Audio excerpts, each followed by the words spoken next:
Okay, so you want to own a fast food franchise. Maybe you drive past a busy drive-through every day, watch the line wrap around the building, and think, that's easy money. Someone else built the brand, wrote the playbook, and figured out the menu. You just show up, hire some teenagers, flip the sign to open, and watch the cash register do the rest. Sounds simple. It is not simple. By the end of this video, you're going to understand exactly how fast food franchising really works, the real numbers behind buying in, the layered ways these businesses actually make money, the hidden costs that quietly bleed owners dry, and why, despite all of that, thousands of people still line up every year to buy in. Because here's the thing nobody tells you up front: the burger is not the business. The business is something else entirely. Let's start with what it actually costs to get in the door. For a well-known quick-service brand, total investment, franchise fee, construction, equipment, initial inventory, signage, typically runs somewhere between $500,000 and $2.5 million, depending on the brand and the real estate. The franchise fee itself, the check you write just for the right to use the name, is usually $30,000 to $50,000. That's the cheap part. The expensive part is everything after it. Here's where the cheap versus expensive comparison gets interesting.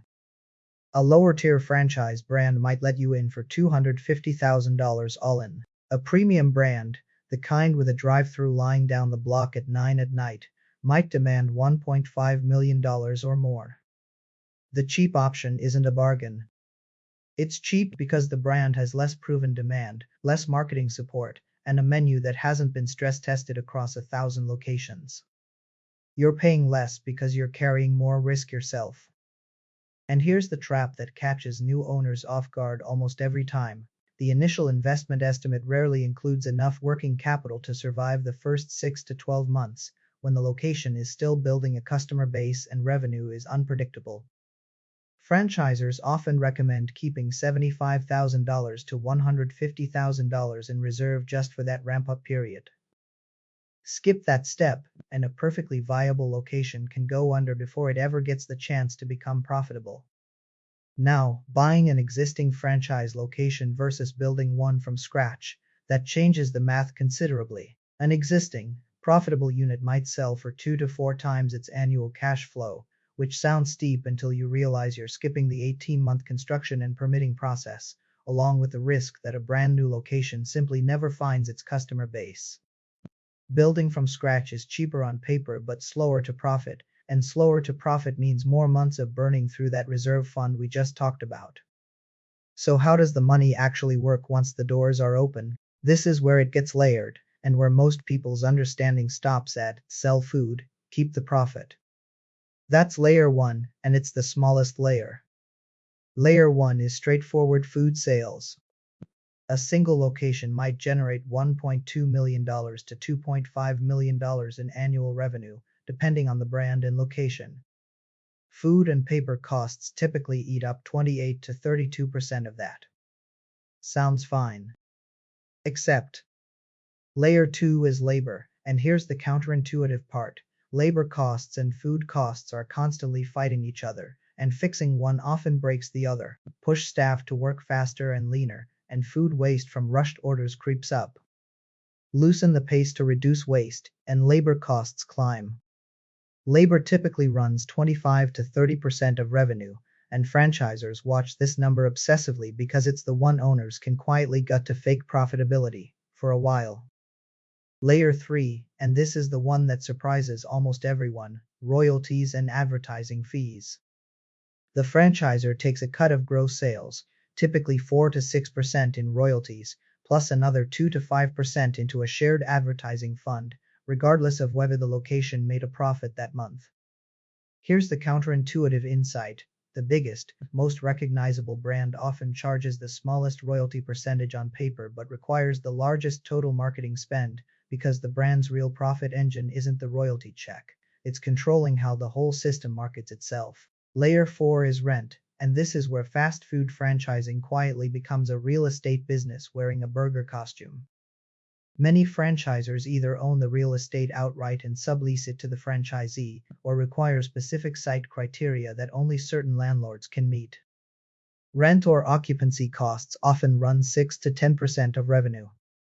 Think of it like this: the franchise fee gets you the recipe, but the real estate arrangement is the landlord's real paycheck, collected whether your burgers sell or not.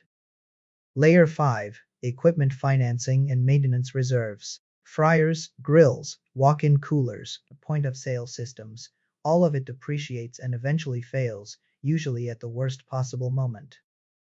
Smart operators set aside 2 to 4% of revenue annually just for equipment replacement. Skip it, and a broken fryer during a Friday dinner rush becomes a 5-figure emergency instead of a planned expense. Layer 6 is the remodel cycle, the one-line item that catches even experienced owners off guard years into ownership. Most franchise agreements require a full interior and exterior remodel every 7 to 10 years, costing anywhere from $150,000 to $500,000 per location.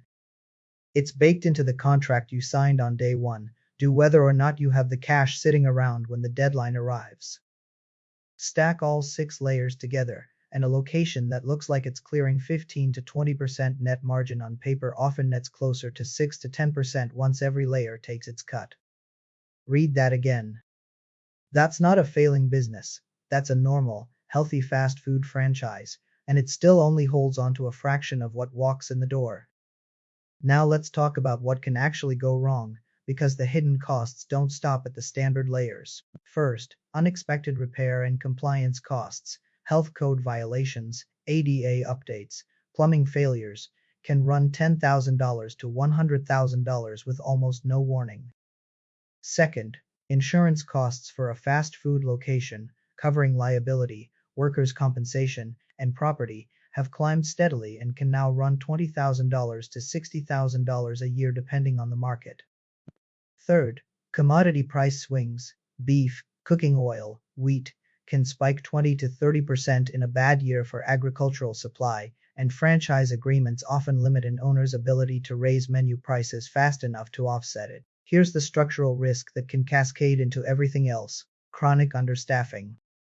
A location that can't staff its shift sees slower service, which drops customer satisfaction scores, which can trigger franchisor penalties or lost eligibility for incentive programs, which reduces cash flow, which makes it even harder to pay competitive wages to attract staff. One weak link, and the whole chain pulls tight. And the operational risk specific to this industry is scheduling. Fast food runs on a thin bench of hourly workers, and a single bad week of no-shows during a labor shortage can turn a profitable month into a break-even one. Let's ground this in a case study. Call her Maria. She bought her first franchise location in a growing suburban market for around $900,000, financing most of it. The first 3 years were strong, the area was expanding, drive-through traffic was steady, and she reinvested profit into a second location within 4 years. On paper, she was the franchise system's success story.